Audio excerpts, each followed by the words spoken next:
हम छोटे थे तो एक रिश्तेदार के यहाँ गए थे। गर्मियों की छुट्टी में बच्चे जाते हैं ना अपने संबंधियों के यहाँ, 1 महीना की छुट्टी होती है तो वही घूमने का अवसर मिलता है, तो परिवार के सदस्य जन छूट दे देते हैं, बहन के यहाँ, मौसी के यहाँ, मामा के, ऐसे। तो बहन के यहाँ गए थे, तो बहन की जो पति की बहन होती है उसे नंद कहते हैं, वो उनके यहाँ ले गई थी। तो उनके यहाँ हम गए हुए थे तो एक कमरे में देखा एक नौजवान व्यक्ति पड़ा हुआ था, वो शायद उनकी ननंद के पति थे।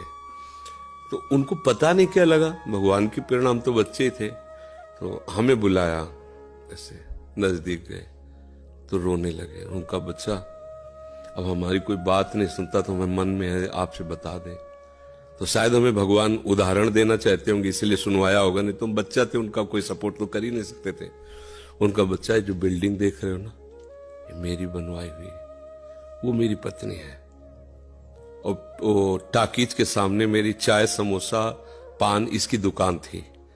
मैं सुबह से शाम तक मेहनत करता, तो यही पत्नी हमारे मोजे जूते उतार करके और हमें प्यार करती थी। हमारे शरीर में लकवा मार गया, अब मैं उठ नहीं सकते। बोले 2 रोटी से ज्यादा भोजन नहीं देती, और कहती ज्यादा देंगे तो बार बार शौच करोगे, हमें फेंकना पड़ेगा। बोले हमको मारती भी है, हमसे बात नहीं करती, चिल्लाते रहते हैं, हमारे सामने दूसरे पुरुष को बुलाती, बात करती ऐसा। बोले किससे कहूं, अगर कहूं तो ये मारेगी आकर के, कहना नहीं। तो हम बच्चे थे पर वो बात हमारे दिमाग में, हम बार बार सोचा इस विषय कि मेरे से क्यों कहा। शायद मुझे शिक्षा भगवान दिलाना चाहते थे, एक उदाहरण हमारे दिमाग में। देखो ये वो बता रहा है कि जब मैं कमा के आता था तो मेरे जूते मुझे उतारती थी, मुझे प्रेम करती थी। आज वही पत्नी है, मेरा ही सब वैभव है, मुझे रोटी भर पेट है, क्योंकि लकवा मार गया, शरीर बेकार हो गया, अब वो पड़ा ऐसे। अब उस व्यक्ति का कौन मित्र होगा, कोई प्यार से बात, तभी तो हम बच्चे थे, हमें बुलाया, कोई प्यार से बात नहीं कर सकता। वही व्यक्ति है जिसने अपने जीवन को सजाने की चेष्टा की, लेकिन एक मित्र है जिसको वो नहीं जानता था। इसीलिए अगर उस मित्र को जानता होता तो उसको रोना नहीं बनता, वो केवल उसी से बात करता और जीवन बदल जाता। वो कर तुम अकर तुम अन्यथा कर तुम, सच्ची मानो। हमें डॉक्टर ने कहा था आज के कम से कम 17 वर्ष पहले, दिल्ली के थे, सब जांच की, उनका बाबा तुम संत हो इसलिए तुमसे कोई छुपाव नहीं है, तुम्हारा कोई घर का नहीं कि जिससे मैं बता सकूं, तुम्ही से डायरेक्ट कह रहा हूं। 2-2.5 वर्ष, आखिरी 5 वर्ष, ये किडनी खत्म और आप मर जाओगे। तो इसलिए बता रहे हैं कि आप भजन कर लो बस 2-2.5 वर्ष। और हमने भी ठान लिया था कि हाँ ठीक है ऐसा है। आज 17 वर्ष तो हो ही गए, लगभग 17 वर्ष, बड़ा लंबा सफर है।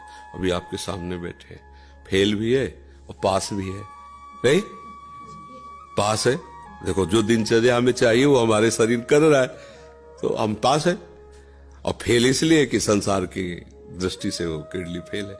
अगर भगवान का भरोसा ना होता तो सोचो आज हम कितने परेशान होते, शरीर को लेकर, पैसे को लेकर, कितना खर्चा, कैसी दवाइयां, कहां से डॉक्टर कहां लाते, क्या कुछ नहीं करना होता। वो अपने आप डॉक्टर रो करके कहते कि मेरी सेवा मत छीनना, बैठे हैं हजारों कोस दूर और रोज संपर्क। महाराज जी की क्या इस समय स्थिति है, अच्छा ये दवा दे देना, अच्छा आप ऐसा कर दे। तो हम देखते किसका दुलार है, जिनको हजारों रुपया दे के समय लिया जाता है, वो फिर बात करते हैं, वो भी अपने ढंग से। आश्चर्य की बात, वो डॉक्टर, उसे दुनिया से क्या मतलब, रुपये से मतलब है। लेकिन श्री जी, ये है प्रभु का प्रताप। हर व्यवस्था कैसी तुम्हें बताया, जब हम उनकी तरफ देखते हैं तो हजारों हाथों से दुलार करते नजर आ रहे हैं, हजारों हाथों से प्यार करते नजर आ रहे हैं। ये कैसे चलता है? अब हमें कुछ किसी से मांगना नहीं, किसी से कुछ कहला नहीं, अपने आप सब व्यवस्था होती। ये हमारी नहीं, भगवद आश्रय होने की बात है। अगर भगवद आश्रित नहीं हो तो वो अमल पत्नी होती, बच्चे होते, किसी के काम की तरह नहीं गए थे, तो क्या कहते, तेरे दिन इसे 4-5 हजार रुपए डायलिसिस के लिए चाहिए, दवाइयां चाहिए, भगवान उठा लो, ऐसे कर पूछ लो भगवान इनको, वो कहती है इनको पूछ लो। संसार का खेल है ऐसा। तो ये हम कोई तुम्हें कहानी नहीं बता रहे, सच्ची बात कह रहे। अभी अंधकार है और भगवान का आश्रय ले लो, आनंदित रहोगे। आज आपको नहीं समझ में आएगा, किसान खेती बोता है तो तुरंत फसल नहीं काटने को मिलती, थोड़ा समय लगता है। ऐसे आप अपने जीवन को एक भगवान में समर्पित कर दो, नाम जप करो, रहो उसी संसार में, वैसे ही रहो। हम ये नहीं कहते बाबा जी बनो, गंदे आचरण मत करो, गंदा नशा मत करो, गंदा व्यवहार मत करो, भगवान इसी से प्रसन्न हो जाएंगे।